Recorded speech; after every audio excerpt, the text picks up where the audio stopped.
Baik, pada pagi ini kita akan mengikuti Follow the Bible kita dan akan mengakhiri buku Yesaya, dan pagi ini kita mulai dari pasal 63 sampai ke 66.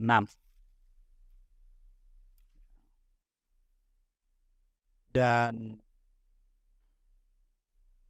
garis besar dari Follow the Bible kita pagi ini adalah bagaimana keadilan Tuhan melalui menghancurkan dunia ini dan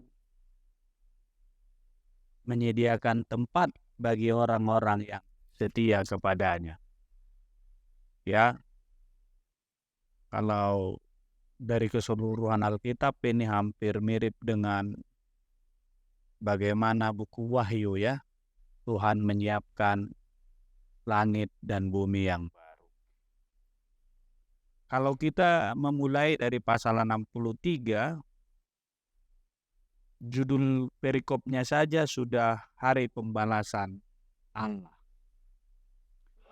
Siapa dia yang datang dari Edom, yang datang dari Bosra dengan baju yang merah, dia yang bersemarak dengan pakaiannya yang melangkah dengan kekuatannya yang besar. Akulah yang menjanjikan keadilan dan yang berkuasa untuk menyelamatkan.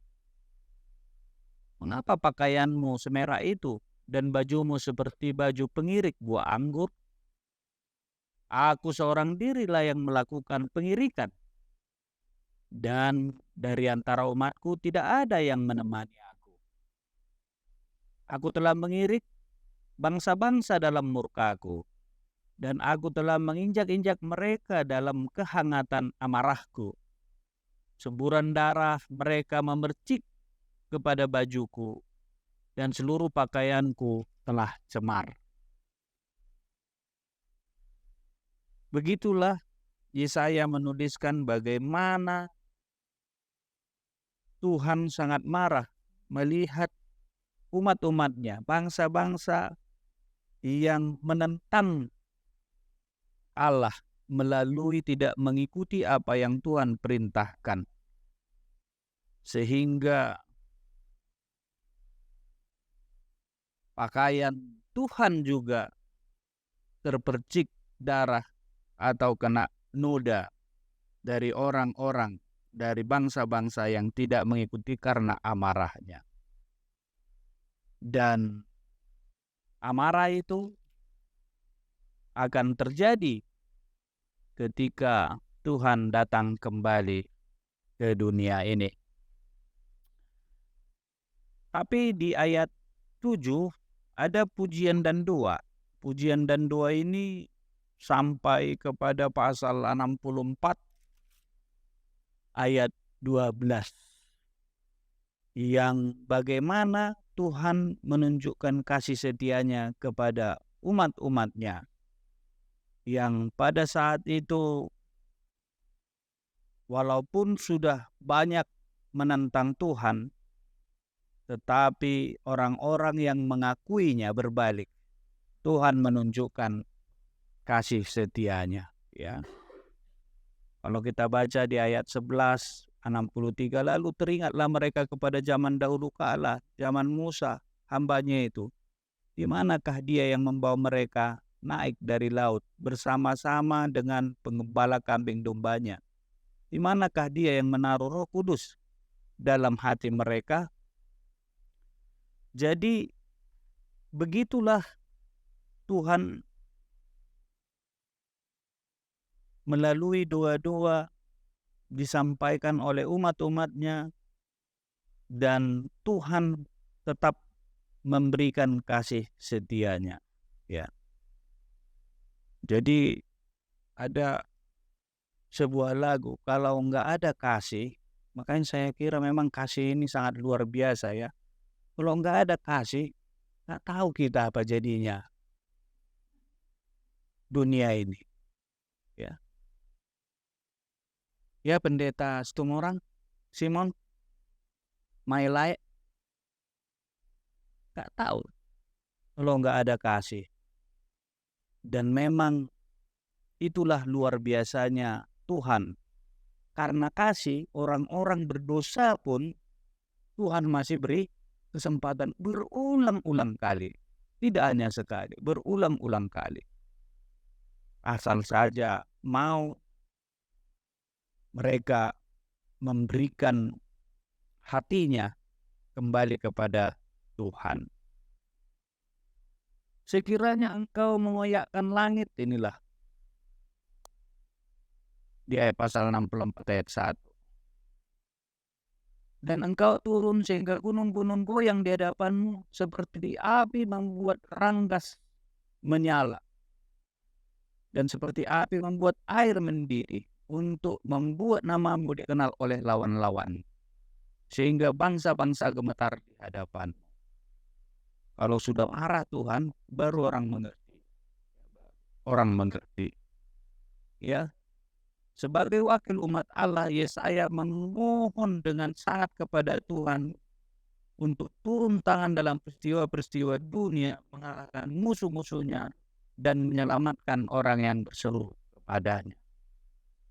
Itulah dua-dua kita, ya, dua-dua kita sebagai hamba-hamba Tuhan, agar anak-anaknya bisa dilindungi dari segala mara bahaya. Bahkan di pasal 65, aku telah berkenan memberi petunjuk kepada orang yang tidak menanyakan aku. Aku telah berkenan ditemukan oleh orang-orang yang tidak mencari aku. Aku telah berkata, ini aku, kepada bangsa yang tidak memanggil namaku. Inilah baiknya Tuhan. Supaya tidak tersesat, ditunjukkannya jalan, ya, dibuat hukum supaya peradaban di dunia ini bisa memancarkan kasih Tuhan. Dibuat rule bahkan kepada orang-orang yang tidak mengenal Tuhan sendiri. Tuhan menunjukkan dirinya supaya orang-orang itu mau dan mengerti bagaimana untuk hidup di dunia ini. Sepanjang hari aku telah mengulurkan tanganku pada suku bangsa yang memberontak, yang menempuh jalan yang tidak baik. Ya, kalau beberapa waktu lalu tangan Tuhan tidak kurang panjang, selalu diulurkan supaya setiap orang bisa melihat ketika tersesat dapat kembali. Dan walaupun di dalam dunia yang penuh dosa ini kita banyak memperoleh tantangan bahkan kesakitan, di pasal 17 Tuhan memberikan upah kepada kita. Ada tempat yang seperti yang kita rasakan di dunia ini tidak kita rasakan lagi kelak setelah Dia datang menjemput kita. Sebab sesungguhnya di ayat 17, aku menciptakan langit yang baru dan bumi yang baru. Hal-hal yang dahulu tidak akan diingat lagi dan tidak akan timbul lagi di dalam hati. Ya. Tetapi bergiranglah dan bersorak-soraklah untuk selama-lamanya atas apa yang kuciptakan. Sebab sesungguhnya aku menciptakan Yerusalem penuh sorak-sorak dan penduduknya penuh kegirangan. Aku akan bersorak-sorak karena Yerusalem dan kegirangan, karena umatku di dalamnya tidak akan kedengaran lagi bunyi tangisan dan bunyi erangan pun tidak. Hampir setiap hari kita dalam bulan-bulan ini melihat orang yang menangis, meratap semua. Dan ada masanya ketika kita mau memegang tangan Tuhan yang selalu terulur kepada kita, ketika kita mau mengikuti rule yang Tuhan berikan, aturan-aturan, maka di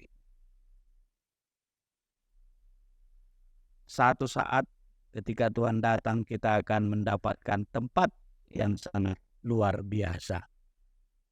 Ya. Dan pasal terakhir yaitu hukuman dan penghargaan.